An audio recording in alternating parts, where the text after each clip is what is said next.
সুন্দরবনের কোল ঘেঁষে এক ছোট্ট গ্রাম বাসন্তীখালী। চারদিক জুড়ে নদী আর খাড়ি, আর সেই নদীতেই মাছ ধরে গ্রামবাসীর জীবন জীবিকা। ভোর থেকে সন্ধে পর্যন্ত নৌকা, জাল আর বৈঠার শব্দে মুখর থাকে এই গ্রাম।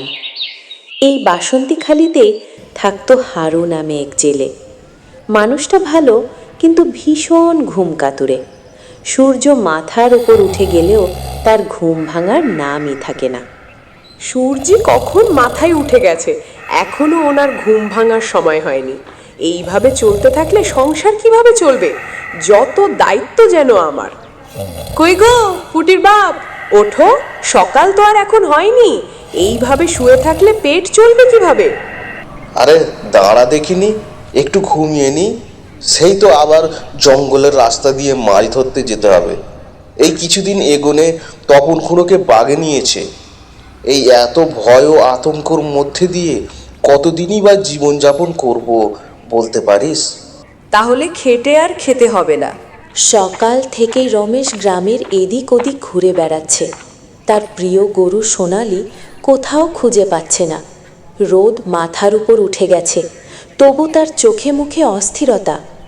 ঠিক সেই সময় গ্রামের পথের ধারে বসে থাকা খুড়ো মশাই তাকে দেখে ডেকে ওঠেন। আরে রমেশ, এত হন্তি করছিস কেন রে? কোথায় ছুটছিস এভাবে? খুড়োমশাই, সেই ভোর সকাল থেকে সোনালীকে খুঁজছি। এদিক ওদিক সব জায়গা ঘুরে ফেললাম, তবু তাকে দেখতে পাচ্ছি না।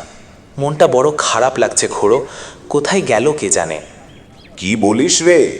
আজকাল তো ভালো সময় না রে বাবা। শোন, গ্রামে কথা উঠেছে এই কদিন নাকি বাঘ ঢুকেছে গ্রামে। বাঘ? তাহলে কি সোনালী জঙ্গলের দিকে চলে গেল নাকি? না না খুড়ো, আমার আবার বেশি দেরি করলে হবে না, একবার জঙ্গলের ধারে গিয়ে দেখি। শোন বাবা, সাবধানে যাস। জঙ্গলটা ভালো না আজকাল। একা একা বেশি ভেতরে ঢুকিস না। রমেশ আর কিছু বলে না। চোখে মুখে উৎকণ্ঠা নিয়ে সে ধীরে ধীরে জঙ্গলের দিকেই পা বাড়ায়। ওই পুটি, পুটি, কোথায় গেলি রে মা? সেই কোন সকাল থেকে মেয়েটা বেরিয়েছে, এখনো বাড়ি ফেরার নাম নেই। ঠিক কিছুক্ষণ পর পুটি ফিরে আসে বাড়িতে। হ্যাঁ রে পুটি, কোথায় গিয়েছিলিস এতক্ষণ? গিয়েছিলাম লালটুদের বাড়ি। মা, ওরা মুরগির মাংস রান্না করছিল, ভাবলাম যদি একটু দেয়, তাই বসেছিলাম। তাই নাকি? দিল না বুঝি? না মা, দিল না। মা বলো তো, আমরা কতদিন মাংস খাই না? বাবাকে বলো না একটু মাংস আনতে। আরে মা, তোর বাবাকে কি করে বলবো বল? সে তো রোজ নদীতে মাছ ধরতে যায়। সেই মাছ ধরেই যা একটু পয়সা পায়, তা দিয়েই তো সংসারের বাজার হাট চলে। কিন্তু কদিন ধরে নদীও ভালো না রে। জঙ্গলের বাঘ সাঁতরে এসে মাঝিদের নৌকার ওপর ঝাঁপিয়ে পড়ছে। তাই তোর বাবা বেশিক্ষণ মাছ ধরতেও পারছে না। তাই নাকি মা? হ্যাঁ রে মা, সেই জন্যেই তো আমাদের এত অভাব যাচ্ছে। তুই তো শুনিসনি, কিছুদিন আগে তোর তপন দাদুকেও বাঘে নিয়ে গেছে। হ্যাঁ মা, আমি শুনেছি। এই জন্যেই বলি রে মা, এখন চুপচাপ থাক, বাঘের উপদ্রব কমুক আগে, তারপর না হয় তোর বাবাকে বলবো একদিন মাংস আনতে। সোনালীকে খুঁজতে খুঁজতে রমেশ অজান্তেই গভীর জঙ্গলে ঢুকে পড়ে।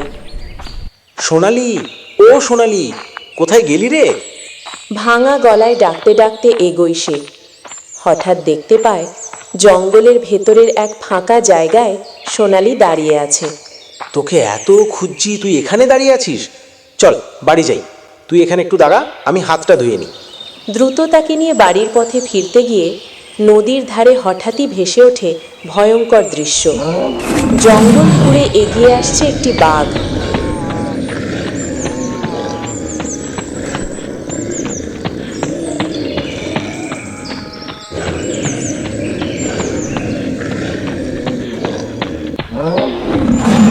এক মুহূর্তের মধ্যেই বাঘটি সোনালীকে টেনে নিয়ে অন্ধকারে মিলিয়ে যায়।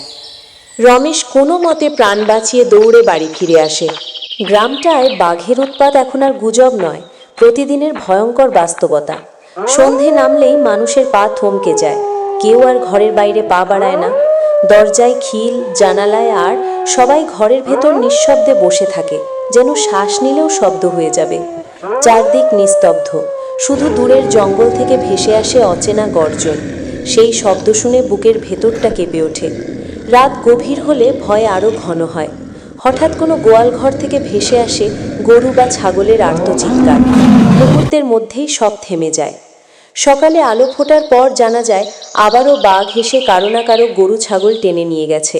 পড়ে থাকে ছেঁড়া দড়ি, রক্তের দাগ আর আতঙ্কে জমে যাওয়া নীরবতা।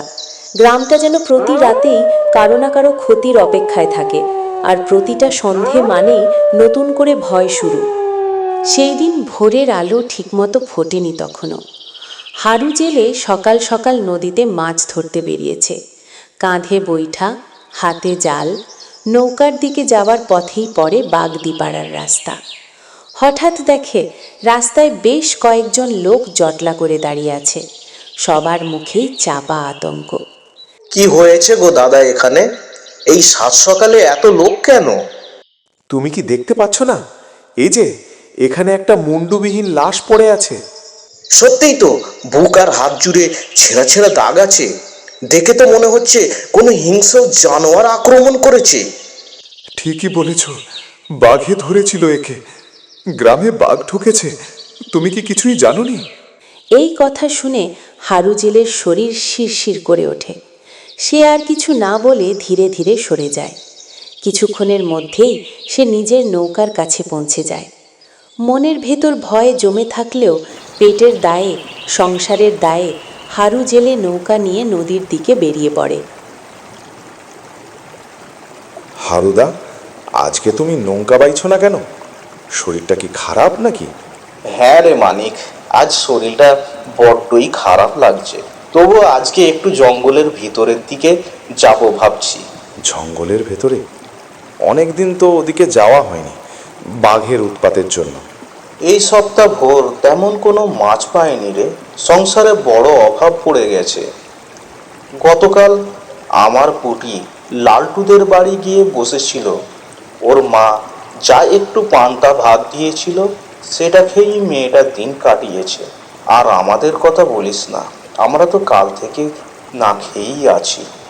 তুমি যে জঙ্গলের গভীরে যাওয়ার কথা বলছো, মানে কঙ্কালখালির ভেতরে? হ্যাঁ রে মানিক, ওই দিকই। দাদা, ওখানে তো বড্ড বাঘের উৎপাত। কোন দিক থেকে এসে আক্রমণ করে নিয়ে যায় কেউ বুঝতেই পারে না। মানিক, তুই জানিস নি রে, পেটের জ্বালা মহা জ্বালা। এই জ্বালা মেটাবার জন্য যদি বাঘের গুয়ার ভিতরে যেতে হয়, সেখানেও যেতে আমি রাজি।